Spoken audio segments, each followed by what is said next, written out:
미션이라는 영화가 있습니다. 무려 40년 전에 개봉한 영화이지만 여전히 많은 사람들의 가슴 속에 명작으로 남아있는 영화예요. 영화를 보지 못했더라도 이 영화의 테마곡으로 사용된 선율로 만들어진 넬라 판타지아라는 노래는 모두 익숙하실 것입니다. 영화 미션은 18세기 서구의 열강이 식민지를 확장해 나가던 시기에 남미의 오지인 이과수 폭포 절벽에 위치한 마을을 배경으로 하고 있습니다. 이곳에 살고 있던 원주민인 과라니족에게 선교를 하는 사제들과 전도자들의 이야기를 담고 있어요. 죽음을 각오하고 미전도 종족에게 복음을 전하며 그들에게 그리스도의 사랑을 심어준 아름다운 이야기입니다. 이렇게 아름다운 이야기에서 영화가 끝나면 참 좋겠지만 불행하게도 이 영화는 우리가 바라는 그런 종류의 해피엔딩은 아닙니다. 원주민은 미개한 짐승에 불과하니 모두 죽여야 한다는 식민 지배층과 그들 역시도 영혼을 가진 사람이며 신앙 전파의 대상이라는 선지자들 사이에 대립이 생긴 것이죠. 결국 신앙 당국은 무력으로 마을을 없애려고 하는 세상의 권세에 굴복하고 말았습니다. 선교사들에게 본국으로 속히 귀환할 것을 명령했어요. 그러나 선교사들은 과라니족과 그 마을에 남아서 그들을 지키기로, 끝까지 지키기로 결정을 내렸습니다. 그런 선교사들의 내부에서도 갈등이 있었어요. 한쪽은 과라니족과 무력으로 맞서겠다는 쪽이었고 다른 한쪽은 무력은 절대 안 된다. 평화적으로 사랑으로 그렇게 싸우겠다. 이렇게 나뉘어 버렸습니다. 그들은 자신들의 뜻에 따라 한쪽은 무력으로 한쪽은 비폭력으로 나뉘어서 각자 서로에게 동조하는 원주민들과 함께 전쟁을 준비합니다. 강한 열강 군대의 침략으로 선교사들과 가라니족이 함께 세웠던 아름다운 예배당과 그들의 공동체는 모두 훼손되고 말았습니다. 그 과정에서 평화 행진을 이어가던 쪽도 무력으로 총칼을 들고 저항하던 쪽도 모두 죽임을 당하게 되었어요. 단지 소수의 살아남은 원주민의 아이들만이 카누를 타고 정글 더 깊은 곳으로 들어가며 영화는 끝이 납니다. 저는 이 영화를 20대 초반에 보게 되었습니다. 하지만 그때는 솔직히 왜 이렇게 지루한 영화가 그렇게 명작으로 찬사를 받는 것인지 솔직히 와닿지 않았어요. 특히 평화적으로 저항을 했던 사람들이나 무력으로 맞선 사람들이나 모두 똑같이 비참한 최후를 맞이하고 말았다는 이 영화의 결말은 도대체 이게 뭘까? 이런 아주 찝찝한 기분만을 남겼습니다. 결국 영화 미션은 20대의 저에게 아름다운 선율만을 남긴 채 아주 찝찝한 영화로 기억에 남아 있었습니다. 과연 누구의 선택이 옳았던 것일까? 오랜 시간 저를 따라다니던 질문이었어요. 모두 죽었지만 끝까지 그래도 평화적으로 해결하려고 했던 그쪽이 옳은 선택을 한 것일까? 아니면 무력으로 맞서 싸운 그들이 옳았던 것일까? 제 안에 해결되지 않은 질문이 오랜 시간 남아 있었습니다. 이처럼 선한 일을 위해 싸운 선교사들의 비참한 죽음이라는 결말이 저에게 불편함과 찝찝함으로 남아 있었던 이유는 선한 사람은 복을 받고 악한 자는 벌을 받는다는 인과응보적인 그런 신앙에 익숙해 있었기 때문입니다. 그 후로 20년이 더 넘는 세월을 살아온 지금 세상 일이 어린 시절 읽었던 동화와 같이 그렇게 아름답지도 정의롭지도 않다는 것을 알게 되었습니다. 지금은 이 영화의 결말이 주는 의미와 메시지를 알 수 있을 만큼 영적으로 성숙하게 되었죠. 그것은 사람은 스스로 옳다고 생각하며 판단하는 것을 선택하고 그대로 행동에 옮기지만 모든 인간의 선택에는 한계가 있다는 것입니다. 영화 속 선지자들은 각자 자신의 신앙적 기준에 옳다고 생각하는 바를 택하고 행했습니다. 그들은 각자의 자리에서 그리스도의 사랑을 실천하기 위해 죽음까지도 불사하는 그런 선택을 했어요. 세상의 힘에 맞선 모든 이가 죽임을 당하게 되고 그들이 세운 아름다운 공동체가 파괴되었다는 것은 그러나 그들의 선택에는 한계가 있다는 것을 의미합니다. 하지만 그들의 실패가 곧 하나님의 패배를 의미하진 않아요. 그들의 희생과 헌신 그리고 그 실패 위에 하나님의 역사는 계속해서 흘러가고 있으며 그들이 뿌린 그 복음의 씨앗은 계속해서 하나님의 선택과 부르심을 받은 일꾼을 통해서 싹을 틔우고 이내 성장하여 열매를 맺게 될 것입니다. 이제는 어느 정도 성숙한 삶의 자세를 익히고 신앙도 성숙했다 이렇게 자부하면서 살아가고 있지만 그럼에도 불구하고 지금 여전히 우리는 은연중에 하나님 앞에 선한 사람은 인생이 잘 풀려야 되고 그렇지 않은 사람은 종국에는 잘 되지 않는 것이 합당하다 이런 생각을 가지고 살아가고 있습니다. 당장 오늘 본문 말씀인 열왕기하 14장 내용을 보더라도 그것을 읽으시면서 어떠셨어요? 그렇지, 맞지 이렇게 돼야지. 고개를 끄덕이시면서 읽으셨습니까? 아니면 고개를 갸우뚱거리며 도대체 이게 무슨 말일까? 하나님이 도대체 이 일을 통해서 무엇을 말씀하고 싶은 것일까? 의문이 생기셨다면 여전히 인과응보라는 상식적인 신앙에 붙들려 있다는 증거입니다. 남유다 왕국의 아마샤 왕은 하나님 보시기에 정직했다고 평가받는 왕이었습니다. 그러나 그는 전쟁에서 패배하였고 결국 신하들에 의해 암살당하는 비극적인 최후를 맞이하게 되었어요. 반면 하나님 보시기에 악을 행하며 이스라엘을 범죄의 길로 이끌었던 북이스라엘의 여로보암 2세는 이스라엘 역사상 가장 큰 영토를 확장하며 번영을 이룩하였습니다. 이것이 단순한 역사적 기록의 팩트로 이렇게 그치는 것이 아니라 성경에는 하나님이 그를 구원의 도구로 사용했다고 기록하고 있어요. 우리의 신앙적 상식에 비추어 본다면 자신이 살아온 삶의 여정과 사뭇 대조적인 이 삶의 결과를 맞이한 이 두 왕의 모습은 명백한 모순으로 느껴집니다. 이 모순을 보며 과연 우리는 어떤 하나님의 뜻을 발견할 수 있을까요? 만약에 이런 불합리한 하나님을 어떻게 우리가 신뢰할 수 있을까? 하나님을 향한 의심하는 마음이 들었거나 도대체 선하게 살라는 건지 말라는 건지 혼란스러운 마음이 들었다면 오늘 말씀을 더 잘 집중해서 들으시길 바라요. 먼저 남유다 아마샤 왕에 대해 살펴보겠습니다. 아마샤는 성전을 수리했던 그 요아스 왕의 아들이에요. 비록 그의 아버지 요아스는 신복들에 의해 죽임을 당했지만 그는 아버지의 뒤를 이어 남유다의 왕이 되는 은혜를 누렸습니다. 열왕기하 14장 2절에는 그의 어머니에 대한 소개가 나오는데 예루살렘 사람 여호앗단이다 라고 소개를 하고 있어요. 여호앗단은 여호와께서 기뻐하신다라는 의미입니다.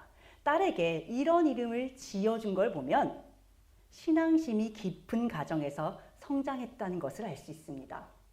또한 아마샤의 어머니에 대한 소개에 뒤이어 바로 그가 하나님 보시기에 정직하게 행하였다는 이런 평가가 나오는 것을 보면 어머니의 신앙이 아마샤의 초기 통치에 선한 영향력을 끼쳤다는 것을 짐작해 볼 수 있습니다.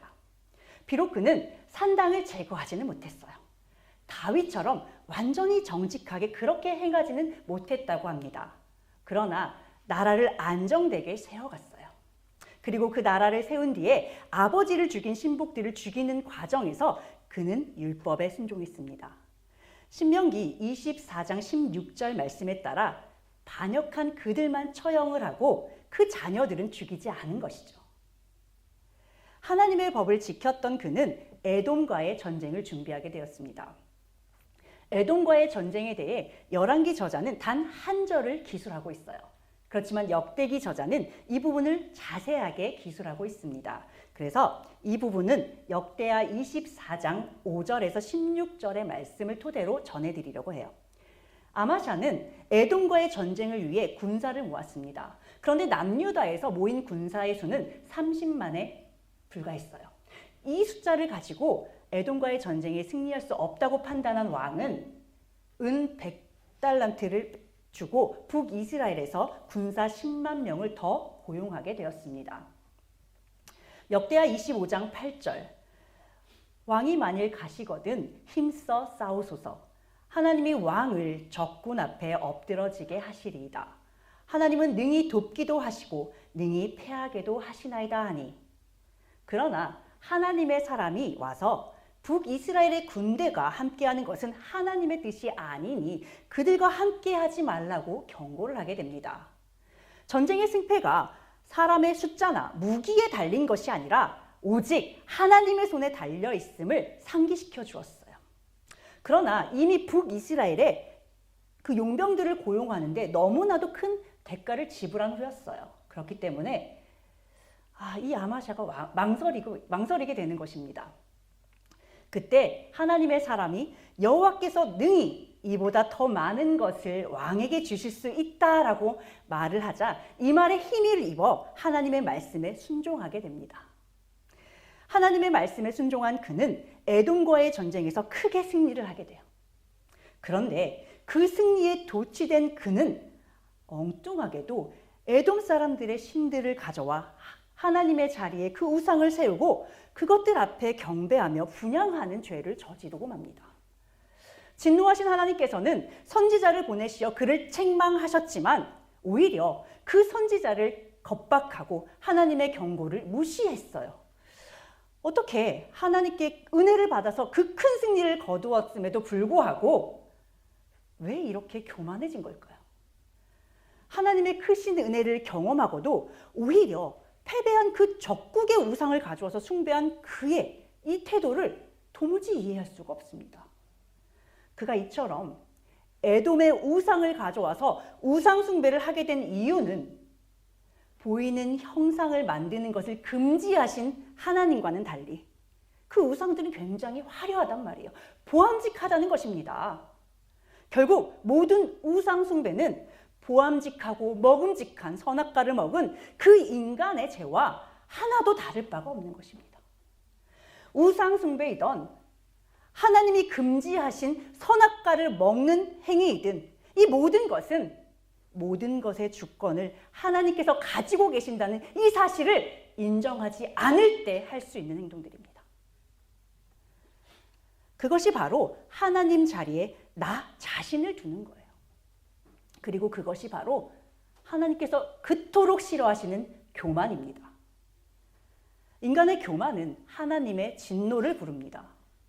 아마샤에게 진노하신 하나님은 선지자를 보내어 경고하셨어요. 하지만 선지자의 경고에도 불구하고 오히려 선지자를 박해하는 아마샤를 향해 선지자는 하나님이 왕을 멸하시기로 작정하신 줄 알겠다 이렇게 말을 합니다. 하나님의 보호의 울타리가 거쳤음에도 불구하고 여전히 자아도취에 빠져있던 그는 한 걸음 더 나아가 형제의 나라인 북이스라엘에 도전하였습니다. 북이스라엘이 아무리 악하다 하더라도 하나님은 남유다가 북이스라엘을 치는 것을 허락하지 않으십니다. 그들 역시도 하나님께 택함 받은 하나님의 자녀이기 때문에 하나님은 그들을 직접 이끌어 가시고 직접 치리하기를 원하세요. 그러나 그가 이런 결정을 내릴 수 있었던 것은 그가 고용했던 북이스라엘의 용병들을 돌려보내는 그 과정에서 이들이 유다 성읍을 약탈하고 3,000명의 유다 백성을 죽인 사건이 있었기 때문입니다.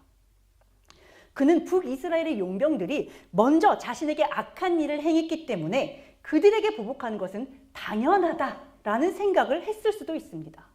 그러나 인간의 보복 역시도 하나님께서 원치 않는 행동이죠.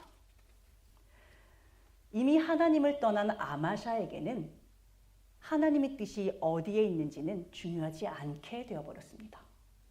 그는 작은 성공에 도취되어 금세 교만한 자리에 앉았고 하나님을 떠난 뒤 비극적인 최후를 맞이하게 되었습니다. 북이스라엘과의 전쟁에서 패배하였고 북이스라엘 왕의 포로가 되고 말았습니다. 후일 포로에서 돌아오긴 했지만 다시 반역하는 무리에 의해 도망을 다니다가 결국 예루살렘에서 한참 떨어진 라기스에서 죽임을 당하고 말았어요.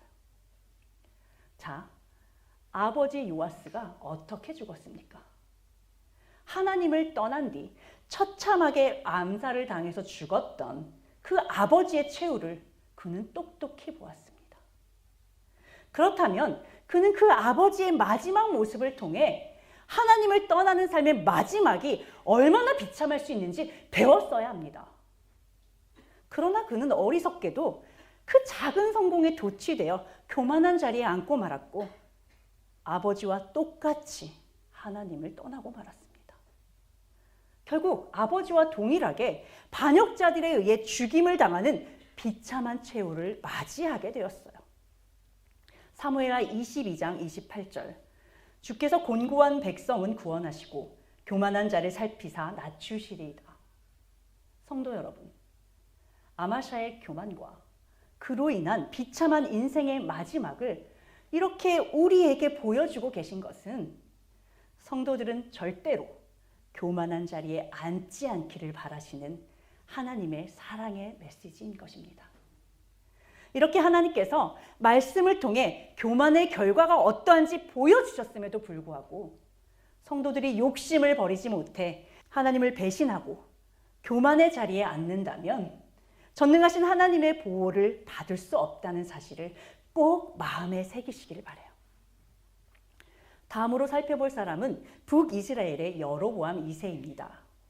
그는 예후 왕조의 네 번째 왕으로 41년이라는 긴 시간 동안 나라를 통치했습니다. 정치적으로 아주 혼란스러웠던 이 북이스라엘이라는 나라에서 이렇게 긴 시간 동안 통치를 했다는 것은 아주 이례적인 일입니다. 그만큼 그의 시대에 나라가 안정되었다는 의미예요.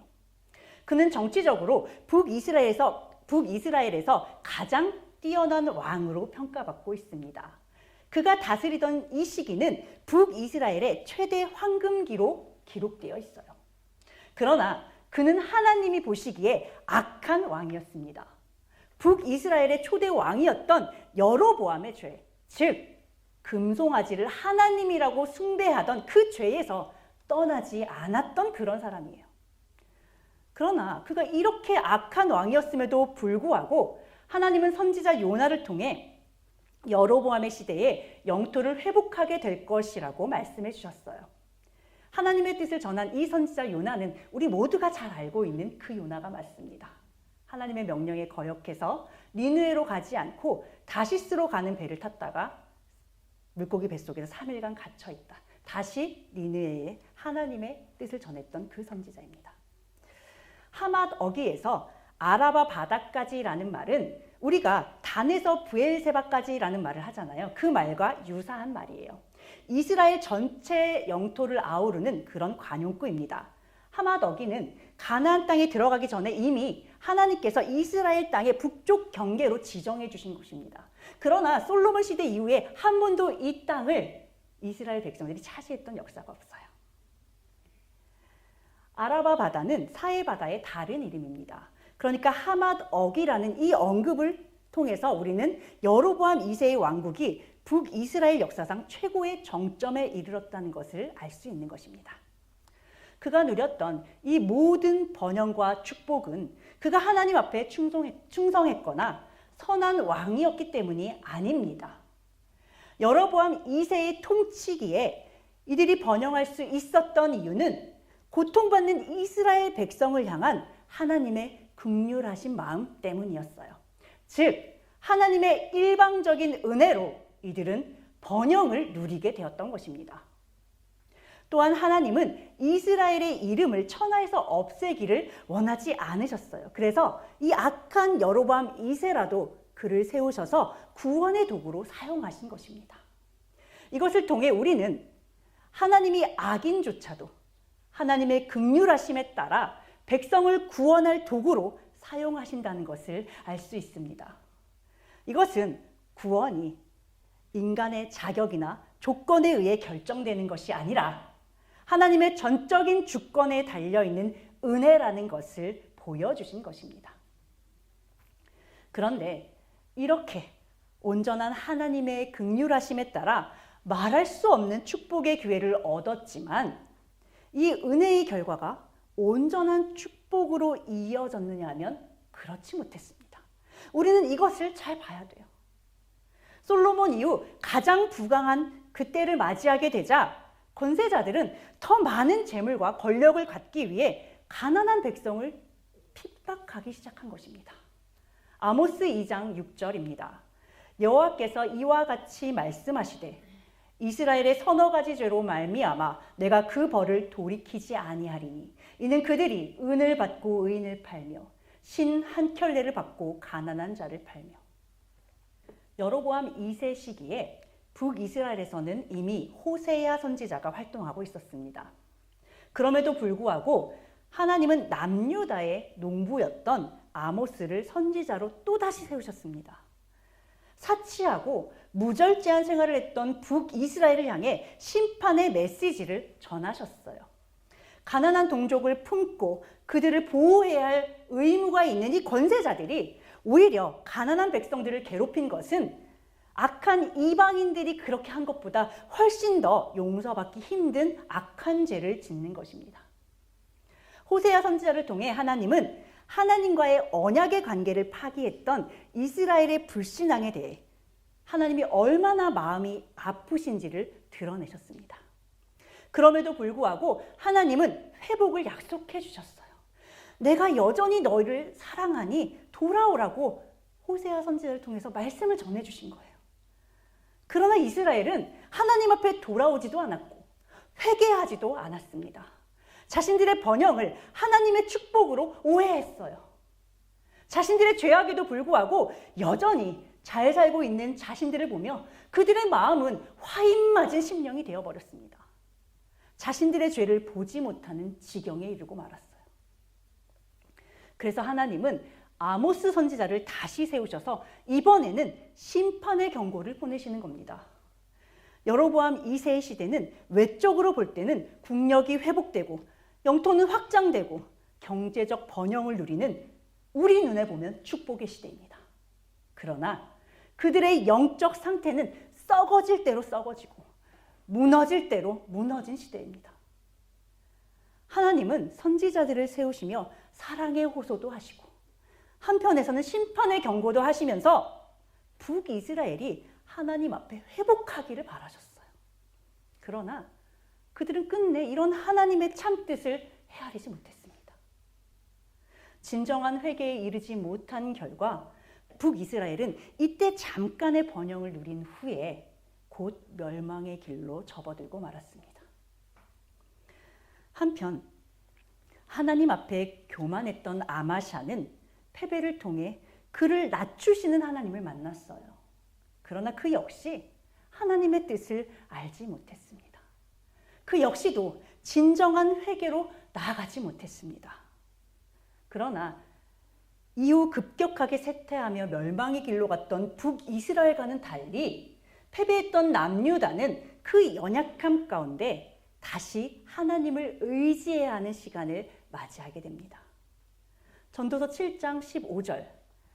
내 허무한 날을 사는 동안 내가 그 모든 일을 살펴보았더니 자기의 의로움에도 불구하고 멸망하는 의인이 있고 자기의 악행에도 불구하고 장수하는 악인이 있으니 선한 왕으로 인정받았으나 작은 성공에 도취되어 교만한 자리에 앉아 비참한 최후를 맞이했던 아마샤와 하나님의 긍휼하심에 의해 번영을 누렸던 악한 여로보암 2세의 이 상반된 그 삶을 통해 우리는 하나님의 역사는 우리의 상식과는 다르게 흘러갈 수도 있다는 것을 인정해야 합니다.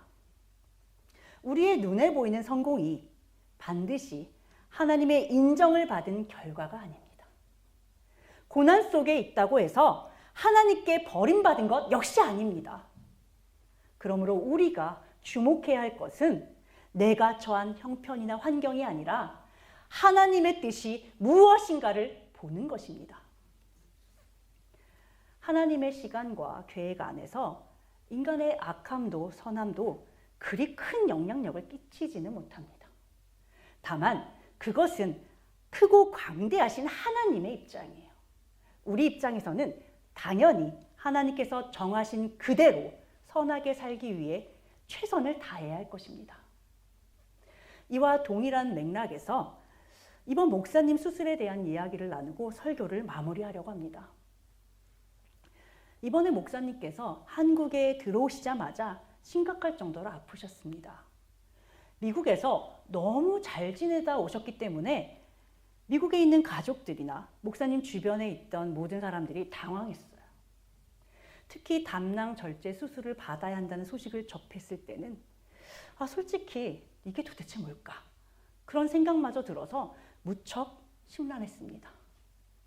개인적으로 너무나도 오랜 시간 동안 연단을 받아오셨고 목회를 하는 그 20년이 넘는 시간 동안도 그리 평탄하지만은 않은 그 목사님의 삶의 여정을 잘 알고 있었기에 너무 마음이 아팠어요.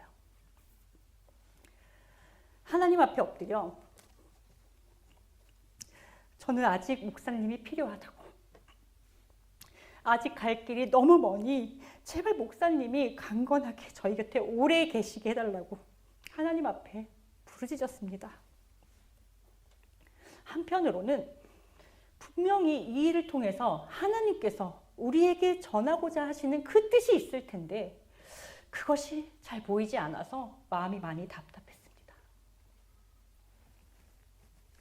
그런데 문득 하나님은 이미 목사님의 병이 어떤 병인지 알려주셨고 하나님께서 목사님의 남은 인생은 이렇게 될 거야 라고 저한테 확실한 메시지를 한마디도 해주신 게 없었다는 사실을 깨닫게 됐습니다. 그저 제 생각에 목사님은 하나님을 진심으로 사랑하시는 분이고 이 땅에서 하나님의 일을 감당하시는 분이니까 이 병을 통해 하나님의 뜻을 드러내시겠지 하는 그 소망을 품었던 것이죠. 그러나 그 소망은 소망이라는 포장지 속에 들어있지만 하나님의 뜻과는 상관이 없는 것이었습니다. 제 마음속에 의당 그래야 할 것이라고 그렇게 생각하는 바였죠. 병이 진행되지 않고 강건하게 남은 목사님의 사명을 잘 감당할 수 있게 하나님이 도우실 거라고 당연하게 생각하고 있던 제 자신을 마주하게 되었습니다. 목사님의 병이 어떤 병인지 이미 자료를 찾아서 알고 있었습니다. 그런데 제 머릿속에는요, 병의 심각성보다는 바이러스의 침범 장기에 따라 치명적이지 않을 수 있다. 그리고 그럴 경우에는 예후가 좋다는 그 희망적인 메시지, 그 한 줄에 제가 기대어 있더라고요. 미국에 가셔서 건강하게 즐겁게 생활하시는 모습을 보면서 솔직히 정말 많이 안심했습니다. 이렇게 별탈 없이 그렇게 오래도록 우리와 함께 지내실 수 있겠다, 이런 막연한 기대를 품었습니다. 이번에 목사님이 수술을 받으시는 이 모습을 보며 뒤통수를 한 대 세게 얻어맞은 그런 기분이 들었던 이유는 제가 목사님의 병의 심각성을 알고 있으면서도 너무나도 아무 준비도 하고 있지 않았다는 점이었습니다.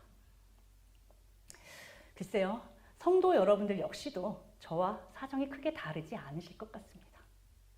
대부분 목사님은 사명이 있으시니 당연히 괜찮으시겠지, 이런 생각을 하고 계셨을 거예요. 그러나 하나님 앞에 당연한 것은 없습니다. 목사님의 사명 역시 우리가 정하는 것 아니란 말이죠. 하나님이 정하십니다.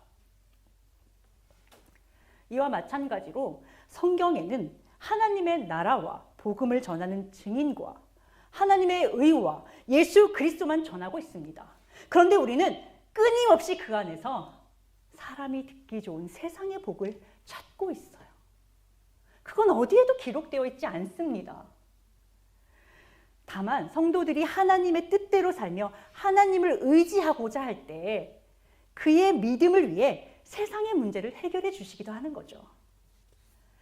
하나님 나라를 확신시켜 주시는 그 방법으로 하나님은 세상을 이용하시는 것뿐입니다. 하나님의 목적은 세상이 아니라 성도의 믿음을 세워주시는 것입니다. 이렇게 하신 이유는 마지막 때 이 세상은 심판을 받아 영원한 지옥불로 떨어지게 되지만 오직 믿음을 지켜낸 택함받은 백성들만이 이 땅에 임할 하나님의 나라에서 영원토록 왕노릇하며 살 것이기 때문입니다. 하나님은 이미 심판을 경고하셨습니다. 성경을 통해 마지막 세상이 어떠할지 명명백백하게 알려주셨습니다. 그리고 우리는 보고 있잖아요. 지금 세상이 그대로 흘러가고 있다는 것을. 그런데 하나님은 이 계획하신 것을 우리에게 계시를 통해서 분명하게 보여주셨고, 하나님의 이 뜻은, 신실하신 하나님은 지금까지 그러하셨듯 마지막 때 역시 그대로 임하실 거란 말이죠. 마지막 날의 심판은 반드시 임할 것입니다. 그런데 우리는 어떻습니까? 말세라고, 당장 내일 예수님이 오셔도 하나도 이상할 게 없다, 이렇게 입으로는 늘 떠들어댑니다. 그러나 마지막 때를 위한 어떤 준비를 하고 계십니까? 우리가 이 말씀을 우리가 이렇게 눈앞에 직면한 말씀으로 진리로 받아들이고 이것을 준비하지 않는다면 그날이 도적같이 임했을 때 우리도 세상 사람들과 별 다를 바 없이 당황하여 우왕좌왕하게 될 것입니다. 그러니 매일의 삶을 지금 당장 예수님의 나팔 소리가 울리더라도 기쁨으로 그 나라를 향해 달려갈 수 있도록 믿음을 준비하셔야만 합니다. 그러기 위해서는 여로보암에게 주신 번영을 회개의 기회로 삼지 못했던 그 어리석음을 반복해서는 안 됩니다. 지금 평안하세요? 그럼 더 기도하시고 더 준비하셔야 합니다. 아마샤의 실패를 통해 나의 의를 꺾어야만 합니다. 하나님 앞에 늘 겸손하게 서기 위해서 날마다 자라나는 그 나의 의를 꺾고 또 꺾고 날마다 죽지 않으면 우리는 결코 하나님 앞에 설 수 없습니다. 여로보암처럼 악인조차 도구로 쓰시는 하나님의 주권을 인정하시기 바랍니다. 성도 여러분은 내 삶의 번영이, 평안이 나의 의로움에 대한 대가나 나의 노력에 대한 결과가 아니라는 것을 인정하셔야 돼요. 이것이 하나님의 전적인 은혜라는 그것을 고백하는 그 훈련을 하시며 하나님 앞에 자신을 바로 세우기 위해 끊임없이 돌이키셔야 합니다. 우리는 연약하죠. 그렇기 때문에 살아가면서 실수할 수밖에 없습니다. 넘어질 수밖에 없고 죄를 지을 수밖에 없습니다. 하나님이 이걸 모르시는 게 아니에요. 그렇기 때문에 우리에겐 소망이 있는 것입니다. 자, 하나님을 만난 성도가 하나님께서 무엇을 원하시는지 알기 위해 말씀을 묵상하고 또 그 말씀대로 거룩한 삶을 살기 위해 노력할 때 돌이키고자 하는 그 모습을 기뻐하시는 하나님께서 잘했다고, 나한테 충성했다고, 우린 충성한 것이 단 하나도 없는데 하나님은 그렇게 우리를 보듬어 주시고 안아 주실 거예요. 부디 마지막 날 그리스도의 심판과 재림이 있다는 것을 잊지 마시길 바랍니다. 오늘 하루를 정직하고 성실하게 믿음을 지키며 살아내시길 바랍니다. 하나님의 나라가 확장되도록 충성하시며 그리스도를 향한 믿음을 지키기 위해 최선을 다하는 거룩한 성도의 삶을 사시기를 간절히 바랍니다. 기도하고 마치겠습니다. 이 세상 만물을 주관하시고 모든 것을 주님의 뜻대로 운행하시는 하나님 아버지, 아버지의 뜻 앞에 저희들 무슨 말을 할 수 있겠습니까? 저희가 의롭게 산다 한들, 실수하고 넘어진다 한들 그 모든 것은 하나님의 뜻 안에서 작은 점에 불과할 뿐이라는 것을 잘 알고 있습니다. 그럼에도 불구하고 그 작은 티끌과도 같은 저희가 아버지의 이름을 부를 때 저희를 자녀로 삼아주시고 자녀라는 이름에 걸맞게 거룩하게 살기 위해 노력하는 그 마음을 아끼시는 아버지의 사랑에 감사드립니다. 그 사랑에 힘입어 저희들 이 자리까지 올 수 있었습니다. 그러나 이제는 저희의 고집과 생각이 아닌 하나님의 뜻을 바라보고 그 뜻에 합당한 자녀로 서길 원하오니 저희를 돌아보시고 기쁘게 받아주시옵소서. 성도들이 목자 잃은 양과 같이 흩어지지 않도록 담임 목사님의 건강을 지켜보아여 주시고 속히 회복하시어 하나님의 귀한 진리의 말씀을 마음껏 선포하실 수 있도록 인도하여 주시옵소서. 하나님의 뜻에 모든 것을 맡기고 오직 충성만 하는 저희들이 되기를 다짐하며 예수 그리스도의 이름으로 기도드립니다. 아멘.